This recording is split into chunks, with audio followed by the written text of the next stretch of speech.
Thursday, 5th February 2022. To present the news, my name is Priscilla Muziamba. A quick look at the stories making headlines. UPND's Andrew Tayangwa wins Kabwata by elections. Mining in the Lower Zambezi National Park goes to the Constitutional Court. China has joined Russia in opposing further NATO expansion as the two countries move closer together in the face of Western pressure. Scientists in South Africa have made a copy of the Moderna COVID vaccine, a move which they say could help boost vaccination rates across Africa. Liverpool's Mohamed and Mane go head-to-head in AFCON final.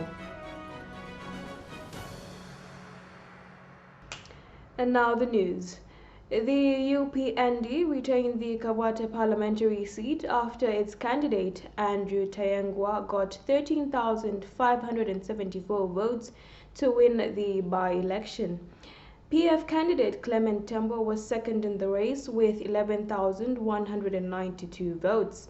Mr. Tayangwa was declared the winner by the returning officer Helen Mubita after he obtained 13,574 votes against his closest rival Clement Tembo from the PF, who polled 11,192 votes. Socialist Party's Trifeng Andu came third after he polled 1,549 votes, followed by Chilufya Tayali's Economic Equity Party, who polled 420. Sydney's Yambo of People's Alliance for Change polled 222, followed by Democratic Party candidate Fred Mubanga, who obtained 124 votes. The United Independence Party got 63 votes. New Heritage Party obtained 46 votes, while Patriots for Economic Progress, PEP, only got 30 votes. Tayangwa said he is committed to ensuring that development is taken to the people of Kabwata, with Kamulanga as the first priority. UPND chairman for elections Gary Nkombo said Kabwata has sent a signal that an election can be won without engaging in violence. Helen Mubita, being the returning officer for Kabwata constituency, do hereby declare that I have, in accordance with the law, ascertained the results of the poll in the said constituency, and that they have been given to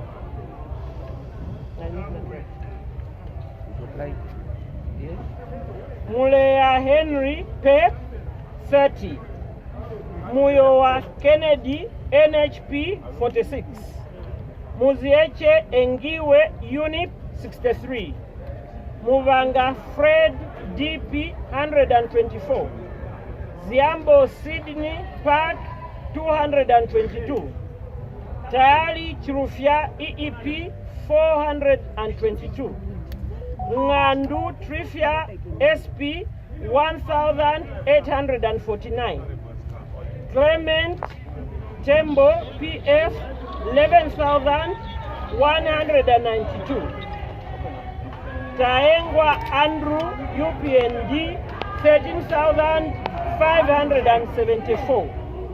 I further declare that a total of 57 ballot papers have been rejected as invalid, and that a total of 27,677 votes were cast. I therefore declare that the said Tayangwa Andrew to be this day duly elected Member of Parliament for Kabwata constituency, dated this day, 4th of February 2022. So congratulations to the winner. First of all, I want to thank my God for this sweet victory. What's production? I also want to thank the president of the party, His Excellency Hakainde Hichilema. I also want to thank my family for the support that they give me. I also want to thank the party, UPND, from the grassroots up to the NMC, top level. I also want to thank the alliance partners who also campaigned heavily for the UPND candidate Andrew Taengwa. I want to say thank you to Dr. Mumba. I want to say thank you to Ole Bumutati. I also want to say thank you to the other alliance partners whom I have not mentioned. Above all, I want also to thank my competitors, especially the one who came so close with me, Clement Tembo. That shows that both me and Clement Tembo are grassroots politicians, and that's the reason why you have that close contest between the two. To thank everybody who has been taking part in this competition. To thank the PF, and I'm sure that they are going to concede graciously, because there is always a foe after a pride. To thank God Almighty for making this defining moment, not for UPND, not for Mr. Taengwa, not for Mr. Hichilema, but for the country, for the resounding statement for the people of Kabwate. We as UPND are totally humbled by the gesture. Democracy is truly at play today. In other local news, an environmentalist, Robert Chimambo, has asked the Constitutional Court to order that mining in the Lower Zambezi National Park is a violation of the Constitution. Mr. Chimambo has also asked the court to command the Zambia Environmental Management Agency, ZEMA, to withdraw the approval of the environmental impact statement dated May 7, 2021, for being in breach of the Constitution. The petitioner also wants the Constitutional Court to order that freedom of environmental information is a constitutional right in Zambia. This is according to a petition filed in the Constitutional Court. In this matter, Mr. Chimambo has sued the Attorney General as the first respondent and ZEMA as the second respondent. In his petition, he has argued that it is his constitutional duty as a citizen to protect the environment and urged the court to speed up the process of hearing his case. There is an allegation that, and the argument that has been forwarded, that the entire game park will be converted into a mine. But the reality is that it's only less than 1%. In international news, China has joined Russia in opposing further NATO expansion as the two countries move closer together in the face of Western pressure. Moscow and Beijing issued a statement showcasing their agreement on a raft of issues during a visit by Russia's Vladimir Putin for the Winter Olympics. Mr. Putin claims Western powers are using the NATO defense alliance to undermine Russia. It comes amid tensions over Ukraine, which he denies planning to invade. While the lengthy joint statement did not refer directly to Ukraine, the two countries accused NATO of espousing a Cold War ideology. As Russia increases its military presence around Ukraine while denying it plans to attack, Russian President Vladimir Putin was in China today watching the Olympics opening ceremony and receiving support from the game's host, President Xi. In a joint statement with Russia, China said it opposed NATO expansion, blamed the United States for creating tensions, and expressed support for Russia's demand of security guarantees. Russia also vowed support for China's claims over Taiwan. In Ukraine, troops conducted military drills with new American weapons. While out in the Far East by Russia's border, troops told us pro-Russian separatists who could spearhead a Russian attack have stepped up artillery training. Does that worry you that they're training for something? I think yes, because it's expensive. I think they prepared to something. To what? We don't know. We are now very close to the Russian border, and Ukrainian troops out here tell us they are exercising maximum restraint so they don't give Russia an excuse to invade. For now, the front is quiet, but troops say they are prepared for a possible Olympic surprise. Still in international news, scientists in South Africa have made a copy of the Moderna COVID vaccine, a move which they say could help boost vaccination rates across Africa. The continent currently has the lowest uptake of COVID shots in the world. The company behind the new vaccine, Afrigen Biologics, says it hopes to start clinical trials in November. Moderna previously said it would not enforce the patents on its vaccine, allowing scientists in Cape Town to make their own version. The researchers were backed by the World Health Organization, and Petro Tablanche, director of Afrigen Biologics, said they were starting small but had ambitions to scale up quickly. Scientists in South Africa have successfully made a copy of the Moderna vaccine in a game-changing breakthrough that could end vaccine shortage in developing countries. The development was announced by Afrigen Biologics, a biotech firm based in Cape Town. The aim is therefore to have a very, very super efficient and safe drug substance, but that the drug product will have a different stability and more suitable to be distributed at temperatures which is feasible and possible for Africa. The company is working on cloning the vaccine as a part of the WHO's effort to make technology and treatments related to COVID-19 more widely available around the world. It said it hoped to begin clinical trials later this year. Moderna's shot was chosen since the company said it wouldn't enforce its patent restrictions during the pandemic. In Africa, we definitely need to be seeing vaccine production in several countries in Africa. Africa needs to be, become over the next 20 years, autonomous in vaccine production. Africa remains the least vaccinated continent in the world, with countries depending on donations from richer nations.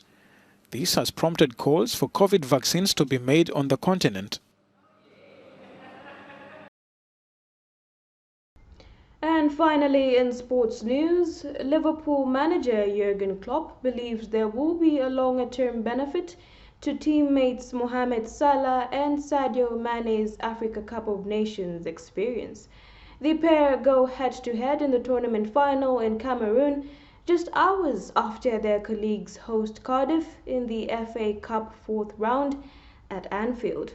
Both have made pivotal contributions in helping their nations get to the showpiece, with Mane scoring 3 goals and providing 2 assists, and Salah netting twice with 1 assist. However, Klopp thinks the all-round roles they have played for their respective countries in terms of leadership and shouldering the burden of pressure is just as important. Ruben, as Simon has already mentioned, this really sets up a tantalising showdown between Liverpool's 2 star forwards, Sadio Mane and Salah. We've got hopefully a bit of a treat on our plates.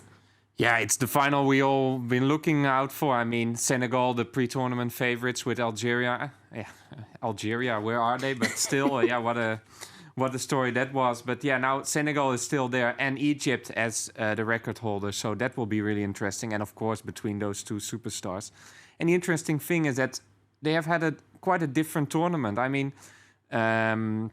Sadio Mane is really one of the 11 in the Senegalese team. He is working hard. He is really adding to all the goals and stuff. But Salah is just that one player for Egypt. So it will be really interesting to look and what will happen during that final. If Egypt will try to again what they've did tonight as well, to just prevent them from playing. Or are we going to have a great match like Senegal against Burkina Faso, what we've seen yesterday? We'll have to wait and see. And let's quickly cross back to Simon, who will be watching that final for us on Sunday. Simon, Senegal are obviously gearing up to hopefully win their first AFCON. It seems surprising to say so, but that's the case. Are they the favourites going into this game?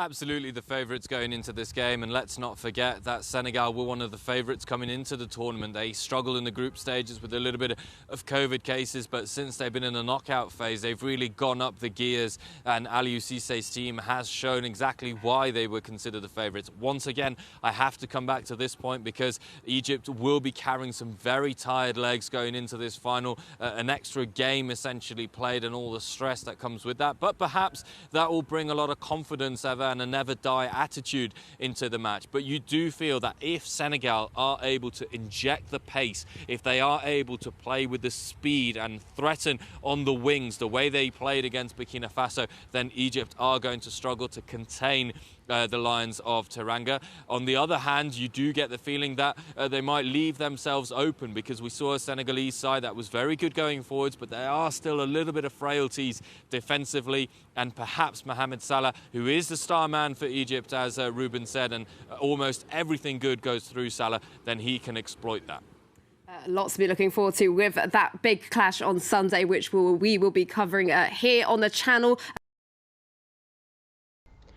As we end the news, we take a look at the stories making headlines.